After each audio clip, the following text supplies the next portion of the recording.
Good afternoon, ladies and gentlemen.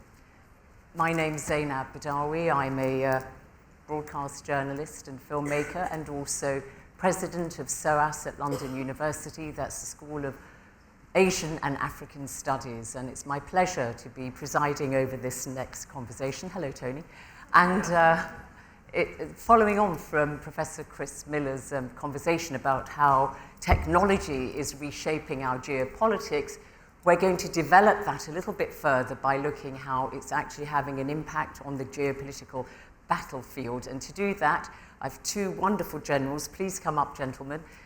General Stan McChrystal and also Sir Nick Carter. General Stan McChrystal, you, of course, are a very distinguished retired US Army general. You're best known for your commanding leads at JSOC, the Joint Special Operations Command in Iraq, and also your leadership of the ISAF, the International Security Assistance Force in Afghanistan. You're also a lecturer in international relations at Yale University and founder and CEO of McChrystal Consulting Group. So I just want to ask both of you to give us an overview of how you see the current geopolitical scene in terms of the rivalries, the pressure points, and so on. And then I'll come to you in a sec, Nick. Well, Stan, thank you. Complicated in a world. We are entering a phase that is going to be more like the 1930s, but not like anything anyone in this room has experienced before, because there are more moving parts and more complexity to it, as added to by things like the rise of technology, AI. We're in an environment we're not prepared for right now. We're not prepared for in terms of structures or mindset or leadership right now. Okay. General Sir Nick Carter, you, of course, stepped down in 2021 as Chief of the Defence Force, and you also led in 2020 a major defence review in the UK here, looking at how we should get our defences ready up until 2030. And you also had tours of duty in Iraq and Afghanistan, and you are a strategic counsellor here at TBI. So how would you answer this question? Give us a kind of overview of how you see the geopolitical situation. Yes, I mean, it's a much more messy and competitive world than we've seen for a generation, I would suggest. And I do very much agree with what Stan says about the 1930s. There are definite parallels. And I think for the first time in a generation, we are, well, maybe several generations, we are up against some openly hostile countries who are in a coalition. And here I'm talking about Russia, Iran, North Korea, with China dipping out and in as she sees fit. And I also agree with what General Stan says about the fact that we are not mentally prepared for that. I think there's a sense of complacency about our attitude and posture in defence terms and national security terms to how we deal with that sort of challenge in the future. You've talked about we've moved from the Cold War to a unipolar world to a multipolar world where we need to forge new strategic alliances because, you know, the tectonic plates of alliances are shifting, the global south operating more as one group and so on. So just tell us a bit more about your arguments there. Yes, I mean, I think the world breaks down in a sense to sort of almost four different sorts of countries. You've got those who are very much in the pro-Western grouping of countries, led, of course, by the United States. You've then got this anti-Western grouping that I described. And then increasingly, I think you've got countries who've got their own economic and political clout, who are able to play both sides off against each other. And here I'm talking about countries like India, like Indonesia, like Brazil, perhaps South Africa, the UAE, Saudi Arabia. These are countries that are able, I think, to avail themselves of either opportunity. And then, of course, you've got countries, in a sense, are in neither group. And here I'm talking about the developing world, the global south, however we define it these days. And I think we have to be very careful, sitting firmly in the pro-Western camp, as to not force any of these countries to make a choice. Because if we do, I think we need to be leery about what that choice might look like. Good. We might have issues with your microphone, but let's see. I think they're standing in the wings, ready to give you a handheld one if necessary.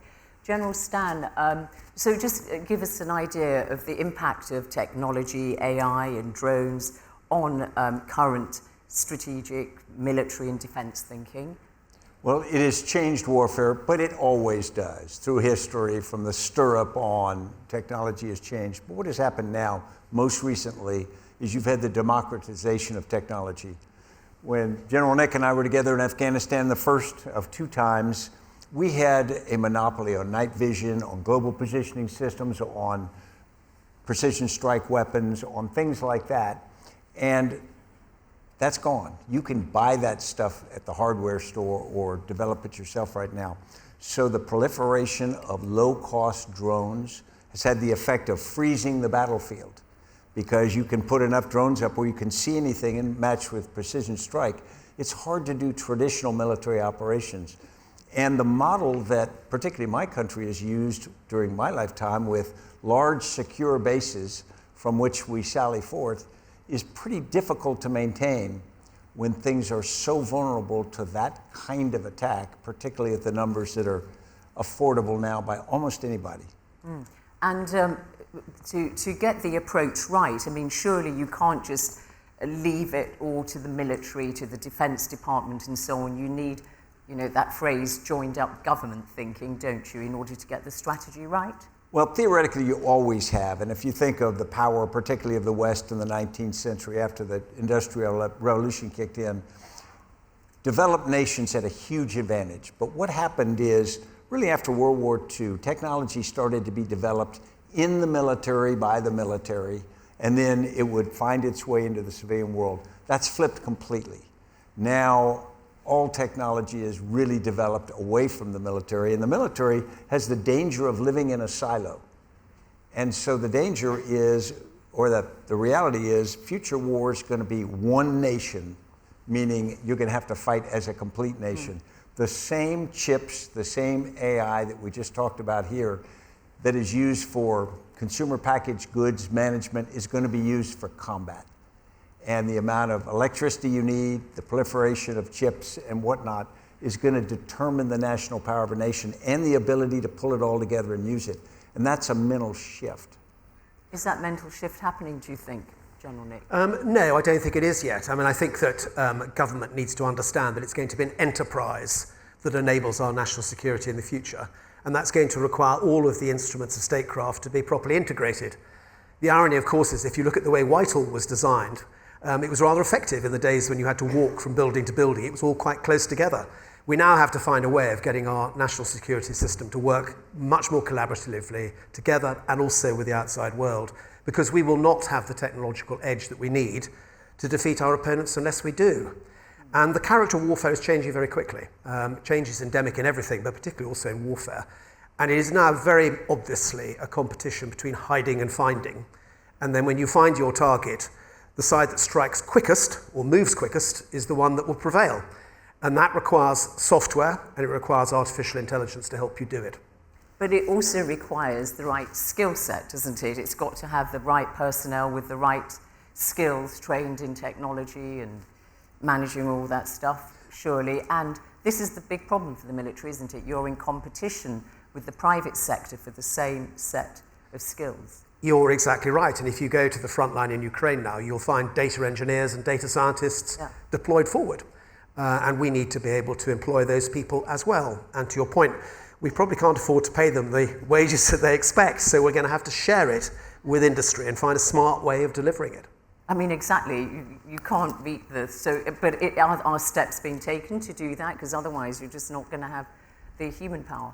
I think people have talked about it. I think some of the sort of future career models that are being thought about in the Ministry of Defence might touch on some of this stuff. But it does require us to be much more thoughtful about the enterprise that should be the relationship with the defence industrial sector. General Stan, do you want to comment on that? Well, I think General Nick's right, but I think in an existential war, we assume that everybody would, all hands on deck, would come together. But we're going to have a lot of competition, which will be on the edge of war and small wars. And we still tend to segment our military here, the rest of government here, and then our commercial sector. They're going to have to come together for all of that competition. Because the competition with someone that we're not at war with, like China now, is still a pretty important competition. And we're not going to be able to do it uncoordinated or not as a single entity. So we have a lot of conversations here in the UK and of course mirrored elsewhere about the numbers of personnel in the armed forces and how they're really quite depleted right across the board. And, a problem for NATO in terms of how much they spend on defence. We hear 20 out of 31 countries don't spend 2% and so on. Do you think there's that's the right conversation to be having about numbers and also about how much we are spending? Would you rather we looked at what we're spending it on as well as just how much we're spending? I get frustrated in the United States because we talk about percentage of GDP and people will come out and say we've got to spend 4% of GDP. What we need to spend is the amount we need. And so it needs to be based on the analysis of the threats and the range of missions that we think our nation has got to execute. Could be much more than 4, could be less, but it's got to be focused on that. We've also allowed it to become a litmus test for patriotism. If we spend more money on defense, we are more patriotic. That's not accurate either, but we've got to be open-eyed. This stuff is expensive. National power is expensive. Influence around the world is expensive. It's diplomacy. It's facilitating trade. It's doing all of the linkages that give you alliances and make you reliable. And all of those things almost need to be bucketed into national security, not separately as how much are we spending just to defend ourselves. General, do you want to pick up General Nick on points of not how much we're spending only, but what we're spending it on, and also what do you do about the numbers? I mean, we've had some somewhat crazy ideas here in the UK about how you can get a kind of national service or whatever, but your comments, please. Well, I mean, I was disappointed that in this election campaign, defence and national security weren't an issue at all. And I did think at the beginning it might be a dog that barked for a change. And it didn't. And it's a shame, really, because I think, to be fair to the electorate, they need to be exposed to this conversation. Until governments make decisions about how much money we're going to spend, it would be good if the voters understood how bad the threat was, and they could therefore understand the requirement and the need. Because let's face it, if this government's going to spend more on defence, something else is going to have less spent on it. And those choices are the sorts of choices that a grown-up electorate should be invited to have a think about. So we need to start a conversation, I would suggest, about this. And from that, I think we'll come to an answer about what is the right amount of money we should spend. My bet is it might be 2.5%, but equally it might be 4%. Let's discover first what we need to do to make ourselves secure, and then work out what that might cost. I think Keir Starmer has said 2.5 is his target, but he's not said when, how, or where, or whatever. And in terms of recruitment numbers? Again, it's very challenging. I mean, the British Army, for example, now is smaller than it's been since the days of Cromwell. And the reality is, if you're trying to recruit to a very small number, weirdly, it's harder to do, because there's always a bit of a fudge below that. And I think that we'd probably cut it to as much as it should be cut at about 82,000. Now it is 70-odd thousand. That's too small. And the reality is that we should be aiming for something that's slightly larger. We should also reflect a bit on how we treat our soldiers, what they're paid, where they live. And actually, you know, they're not treated particularly well at the moment. And that does play upon whether they want to join and whether they want to stay. And it's the same in the other two services. They look great, though, don't they, when they're on that military parades with all the outfits and so on, don't they? But never judge a book by its cover, as they say. General Stan, in terms of, we talked about the impact of technology and so on the future of warfare, but you can't neglect traditional capabilities, military capabilities right across the board, can you? Well, only at great danger, because several times just in my lifetime, we've tried to shift away from conventional capabilities. In the 1950s, the idea that we were going to be in a nuclear-only age. We let conventional forces in the United States atrophy down, and then we run into Korea and Vietnam and other requirements, and of course, a conventional threat in Europe as well. So, no, you can't. You have to simultaneously be able to take on threats across the spectrum, some very, very low tech, and you need to compete at the high end. And that's one of the reasons why this stuff takes a lot of thought, but it's also expensive. General Nick, so conduct a quick review. How do you think countries in the G7, NATO meeting tomorrow, of course, for their 75th anniversary summit and so on, UK, US, stepping up to the plate?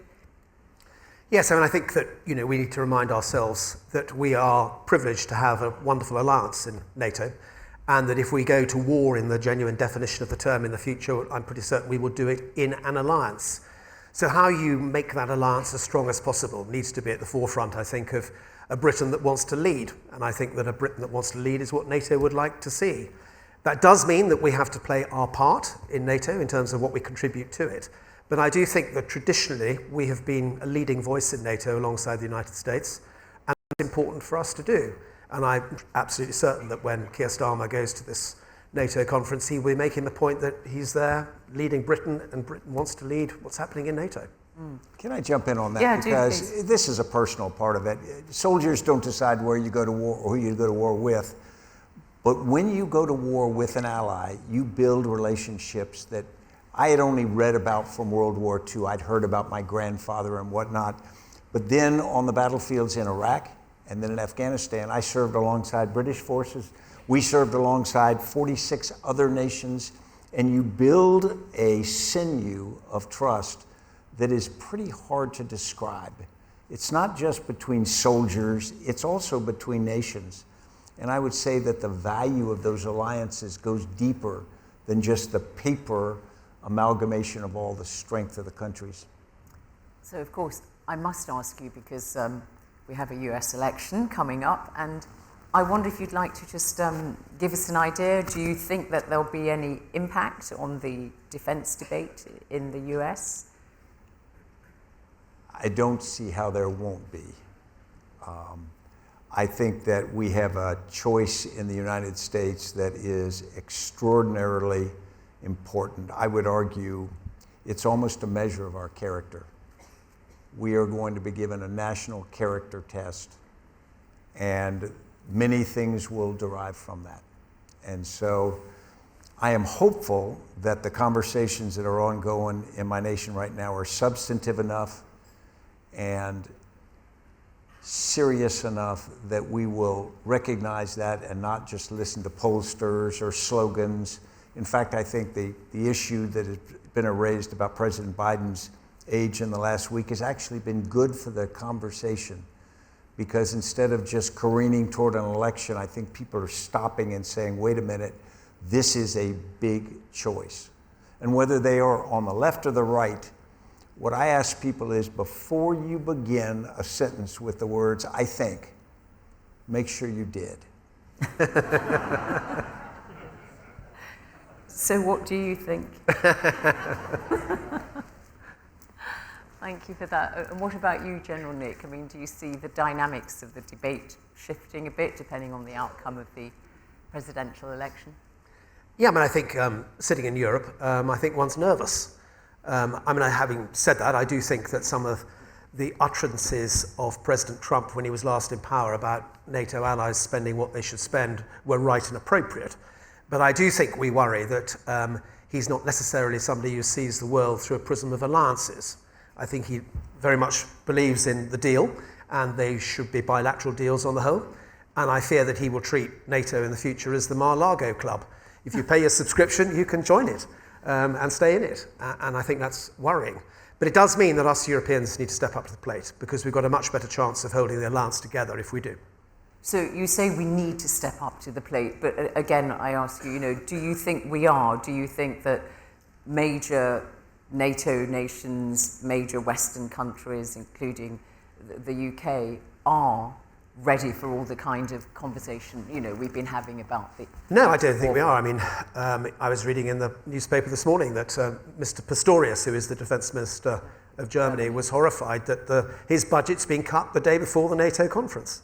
So no, we're not. We don't have the defence sector that we used to have. We don't have the resilience we used to have. We are all hollow. And Mr. Putin knows that we are hollow.